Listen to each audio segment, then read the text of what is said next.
All right, let's look at the notes for day 2 of Unit 1.1. Today we're going to look at how to write the domain and range of functions using set builder and interval notations. So the first thing we got to know is what is a domain, what is a range. Domain is a list of all of the inputs, all of the x's for a function. Remember, x's are left to right. So we're going to write L to R, right? Left to right. We read graphs from left to right. And the range is a set of y values that are outputs defined for a function. And we read those from down to up, so down to up. And we start at the bottom, we go to the top. Maybe that'd be better to write bottom to top instead of down to up, but either way it works. Remember that domain starts with a D, range starts with an R. Domain D comes before range R in the alphabet, so therefore, because of that, X comes before Y in the alphabet, so domain goes with X and range goes with Y. Just remember that. That might be helpful to remember. All right, so I want you to remember your inequality symbols. Inequality symbols are used to describe the relationship between quantities that are not exactly equal. So we have greater than, we have less than, we have greater than or equal to, and we have less than or equal to. And we're going to use interval notation symbols as we go through here today. Interval notations, mainly we have the brackets and the parentheses. Brackets are used to include an endpoint. So if you see an endpoint that has a closed circle, we are going to include that, so we're going to use brackets. Parentheses are used to exclude an endpoint from an interval. So anytime you see an open circle, we're going to use parentheses. So an interval that extends forever in a positive direction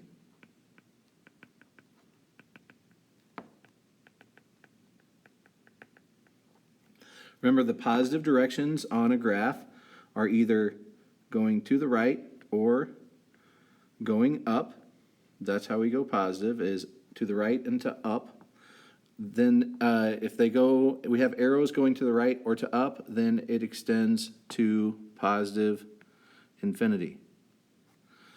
All right, so we write positive infinity. An interval that extends forever in a negative direction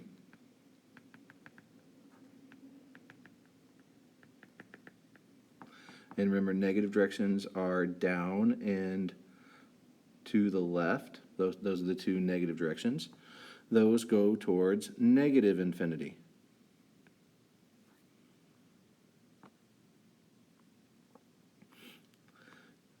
So let's look at interval notation.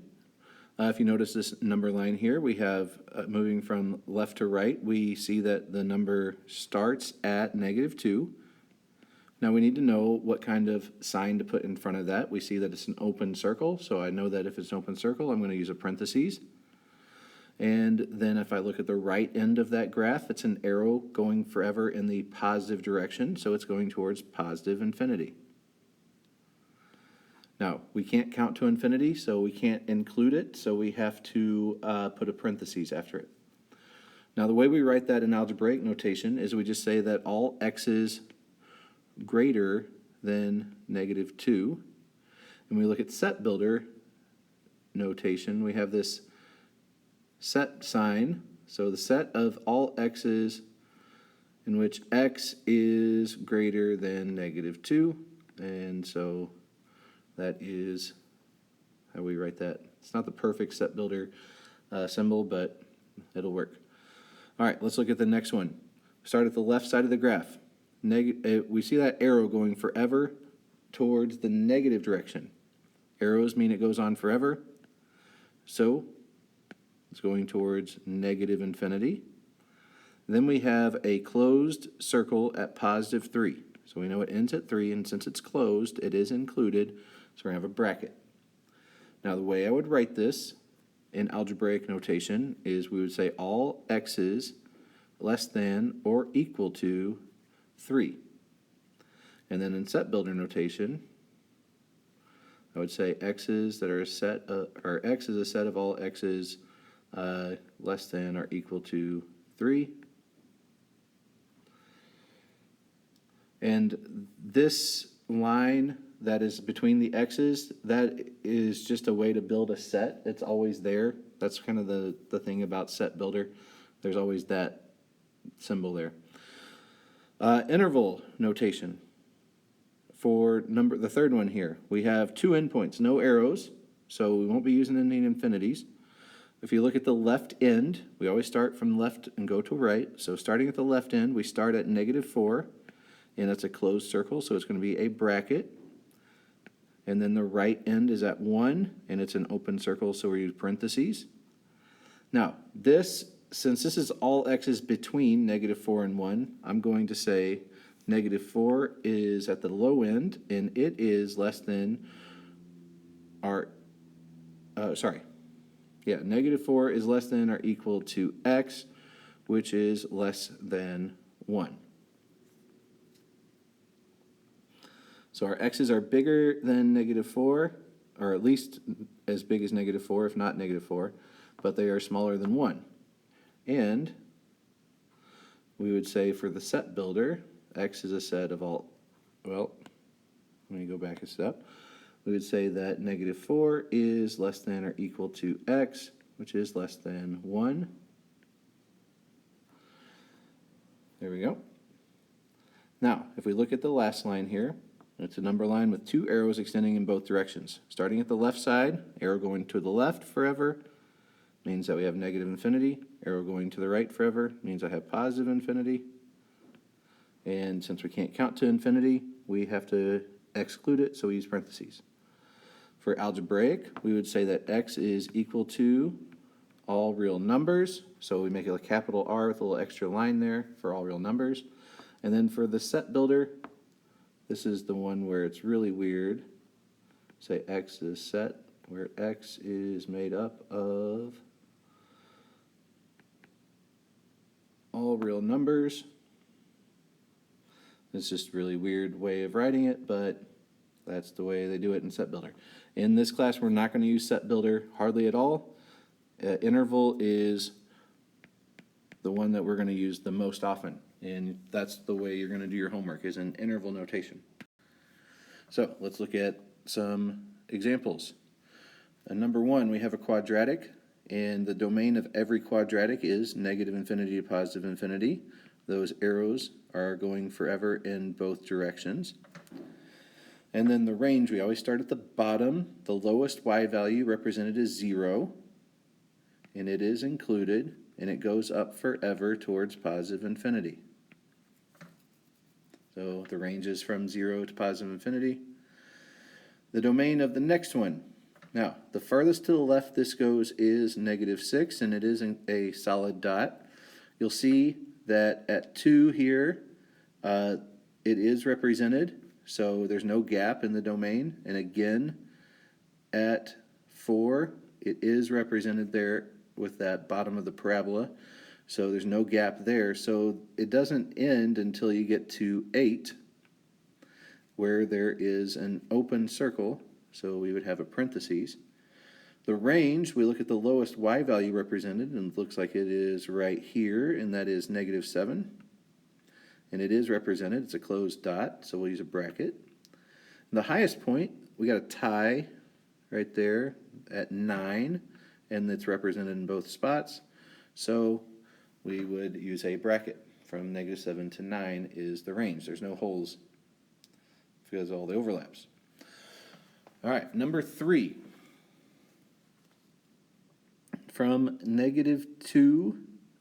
from 0, and it is included because it's a filled-in circle, and that arrow points forever to the right, so it is going towards positive infinity.